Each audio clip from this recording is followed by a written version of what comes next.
Hi friends, ಎಲ್ಲ ಹೇಗಿದ್ದೀರಾ? ಚೆನ್ನಾಗಿದ್ದೀರಾ? ನಾನು ಚೆನ್ನಾಗಿದ್ದೀನಿ, ನೀವು ಚೆನ್ನಾಗಿರ್ತೀರಾ ಅಂತ ಭಾವಿಸ್ತೀನಿ. ನೋಡಿ, ನಾನು ಉದ್ದಿನಬೇಳೆ ತೊಗೊಂಡಿದ್ದೀನಿ.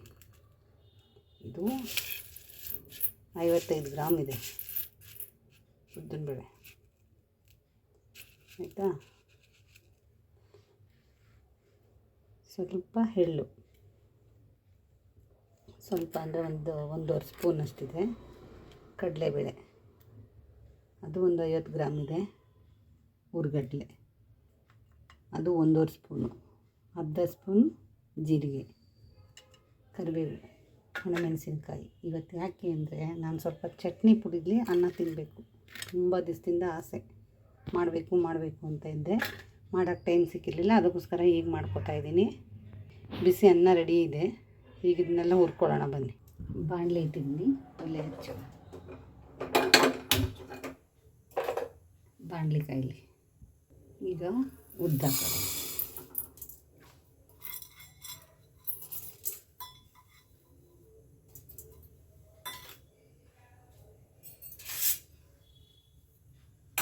ಉದ್ದು ಕೆಂಪಗಾಗಬೇಕು, ಆ ಥರ ಉಡ್ಕೊಳ್ಬೇಕು. ಘಮ ಘಮ ಘಮ ವಾಸನೆ ಬರಬೇಕು.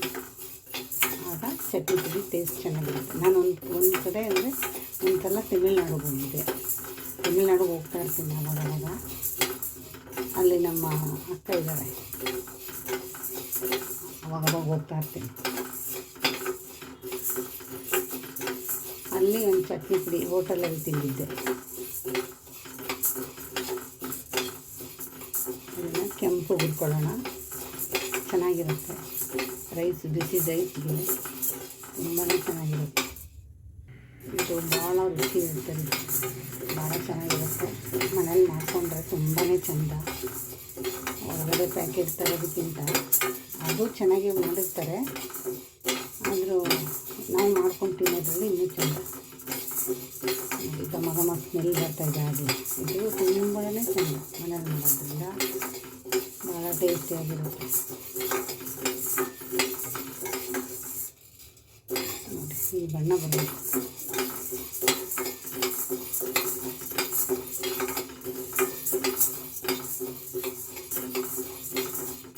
ಈಗ ಇದನ್ನು ತೆಗೆದ್ಬಿಡೋಣ. ಅದೇ ಬಂದು ಕಡಲೆಬೇಳೆ ಇದನ್ನು ಕೆಂಪು ಹಾಕೋಬೇಕು.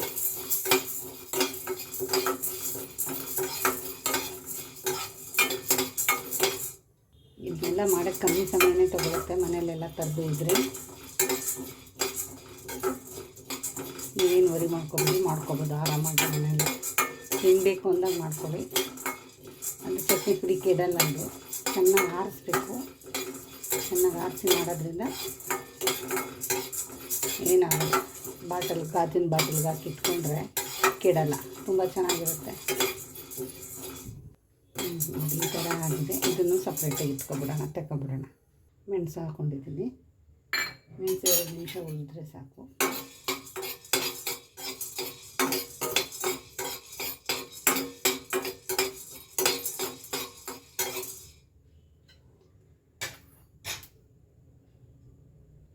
ಸ್ವಲ್ಪ ಜೀರಿಗೆ, ಒಂದೇ ಒಂಚೂರು ಸುಮ್ಮನೆ ಟೇಸ್ಟಿಗೆ ನಾನು ಹಾಕ್ಕೋತಾ ಇರೋದು. ಚೆನ್ನಾಗಿರುತ್ತೆ. ಆಯಿತು, ತೆಗೆದು ಈಗ ಎಳ್ಳು ಸಿಗಿಯದಾರ ಆಗಿದೆ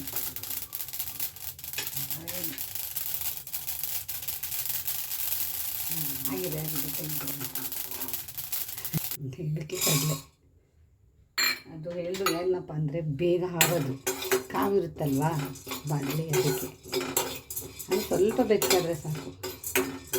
ಆಗಲೇ ಬಾಣಲೆ ಕಾದಿದೆಯಲ್ಲ, ಅದಕ್ಕೆ ಬೇಗ ಆಗ್ಬಿಡುತ್ತೆ.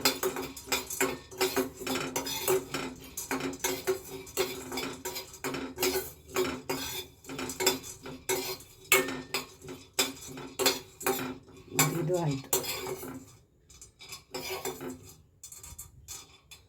ಇದನ್ನು ತೆಗೆದ್ಬಿಡೋಣ. ಇದಕ್ಕೆ ಮೆಣಸಿನ್ಕಾಯಿ,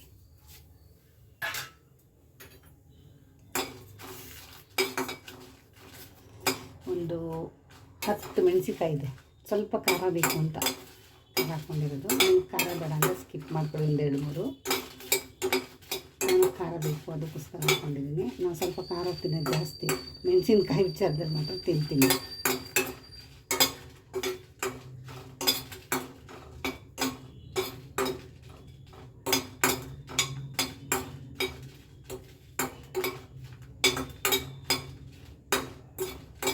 ತನಕ ವೀಡಿಯೋ ನೋಡಿ, ಯಾರೂ ಸ್ಕಿಪ್ ಮಾಡಬೇಡಿ.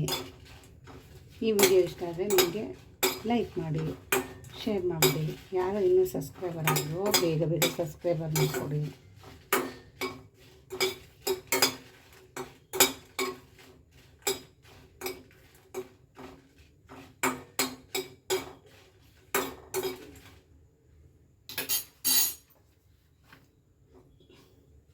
ಈಗ ಇದನ್ನು ತೆಗೆದ್ಬಿಡೋಣ. ಆಗಿದೆ, ನಾನು ಸಿಮ್ಮಲ್ಲಿ ಇಟ್ಕೊಂಡಿದ್ದೀನಿ.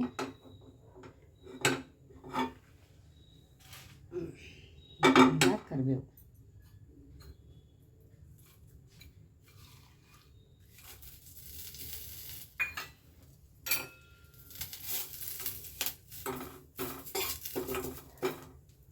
ಕರಿಬೇವು ಅದಕ್ಕೆ ವೇಸ್ಟ್ ಮಾಡಿಬಿಡಪ್ಪ. ಕರಿಬೇವು ತುಂಬ ಒಳ್ಳೆಯದು.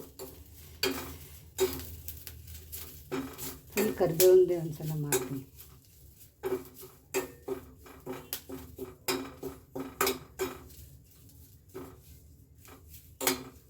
ಚೆನ್ನಾಗಿರುತ್ತೆ, ಅನ್ನಕ್ಕೆ ತಿನ್ಬೋದು. ಏನು ಇಲ್ಲ ಅಂದಾಗ ಏನು ಮಾಡೋದು, ಚಟ್ನಿ ಪುಡಿ ಹಾಕ್ಕೊಂಡು ಸ್ವಲ್ಪ ಎಣ್ಣೆ ಹಾಕ್ಕೊಂಡು ಊಟ ಮಾಡಿದ್ರೆ ಸೂಪರಾಗಿರುತ್ತೆ.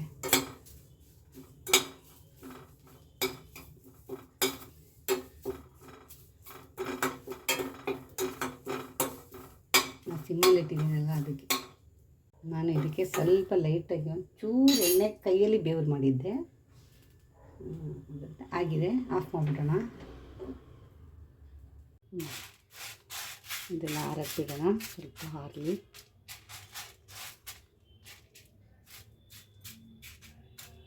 ಸ್ವಲ್ಪ ಆರಬೇಕು, ಆರಿದ್ರೆ ಚೆನ್ನಾಗಿ ಬರುತ್ತೆ ಪೌಡ್ರ್. ಸ್ವಲ್ಪ ಬಿಸಿ ಇದೆ, ಸ್ವಲ್ಪ ಆರಾಕ್ಬಿಡೋಣ. ಎಲ್ಲ ಇದು ಮಿಕ್ಸಿ ಜಾರ್ಗೆ ಹಾಕೊಂಡ್ಬಿಡೋಣ.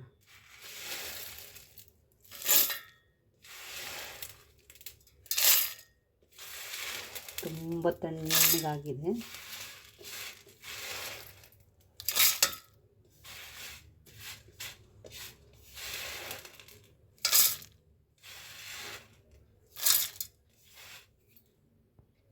ಇದಕ್ಕೆ ಬೆಳ್ಳುಳ್ಳಿ, ಸ್ವಲ್ಪ ಇಂಗು, ಪೌಡ್ರ್ ಇಲ್ಲ, ಇದು ಕಲ್ಲು ಗಟ್ಟಿದಿರಲಿಲ್ಲ, ಅದಕ್ಕೆ ಪೌಡ್ರ್ ಹಾಕೋತೀವಿ. ಸ್ವಲ್ಪ ಇಂಗು, ನಾವು ಇದಕ್ಕೇ ಉಪ್ಪು, ಕಲ್ಲುಪ್ಪು ಹಾಕ್ತಾಯಿದ್ದೀವಿ ನಾನು. ಈಗ ಇದನ್ನು ಜಾರಿಂದ ಮಿಕ್ಸಿ ರುಬ್ಕೊಂಡು ಬಂದು ತಂದುಬಿಡೋಣ, ಪೌಡ್ರ್ ಮಾಡ್ಕೊಂಬರೋಣ. ಇಷ್ಟಾದರೆ ಸಾಕು, ಸ್ವಲ್ಪ ತರ್ತರಿಯಾಗಿ ಇರಬೇಕು.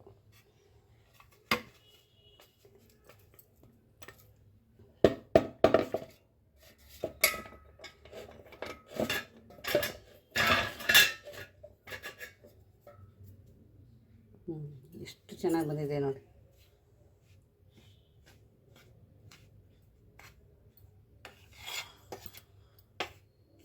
ಸೂಪರಾಗಿ ಬಂದಿದೆ. ಅದಕ್ಕೊಂದು ಸ್ವಲ್ಪ ಉಪ್ಪು ಸಪ್ಪೆ ನೋಡ್ಬಿಡೋಣ, ಏಕೆಂದರೆ ಚೆನ್ನಾಗಿರುತ್ತಲ್ವ ಅದಕ್ಕೆ.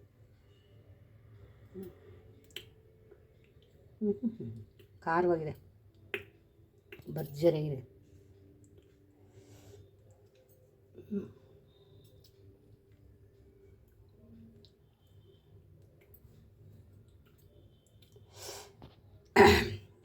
ಭಾಳ ಸೂಪರಾಗಿದೆ.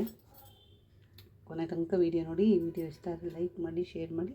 ಇದನ್ನು ಒಂದು ಗಾಜಿನ ಬಟ್ಲಿಗೆ ಹಾಕ್ಕೊಂಡು ಇಟ್ಕೊಂಬಿಡೋಣ. ಇಡ್ಲಿ ಮಾಡಿದಾಗ, ದೋಸೆಗೆ, ಚಪಾತಿಗೆ ಎಲ್ಲದಕ್ಕೂ ಆಗುತ್ತೆ, ರೊಟ್ಟಿಗೆ ತುಂಬ ಚೆನ್ನಾಗಿದೆ.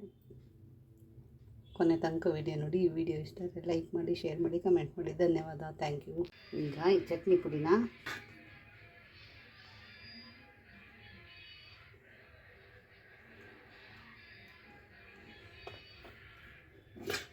ಜೊತೆಗೆ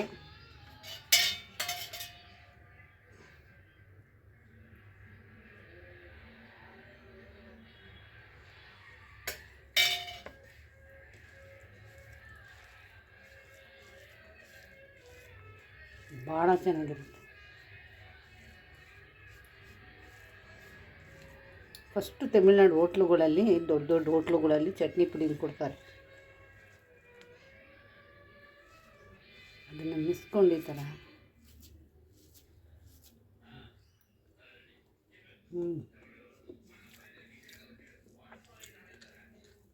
ಇದು ಸರಿ ಸೂಪರಾಗಿದೆ.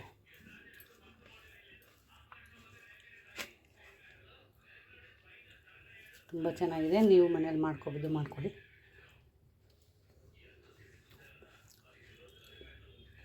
ಹಬ್ಬದ